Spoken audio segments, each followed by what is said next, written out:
विश्वकर्मा जी की कृपा से ही सब कुछ बनता है। कर्म का महत्व है।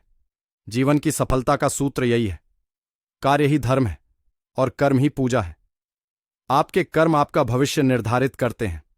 कर्मों से बढ़कर कुछ नहीं हो सकता। कर्मों से ही सब हो सकता है। कर्म का परिणाम हमारे कर्मों के हिसाब से होता है। इसलिए सही कर्म करो। सफलता का मार्ग कर्म में ही होता है, समर्पण में नहीं। विश्वकर्मा जी का आशीर्वाद हमें समर्पण की दिशा में बढ़ने की शक्ति देता है। कर्मों को पूरी श्रद्धा और समर्पण के साथ करो, फल अपने आप मिलेगा।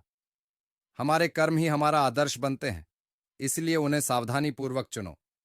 कर्म करने में समय का गुजरना व्यर्थ है। कर्म को ही ध्यान में रखो।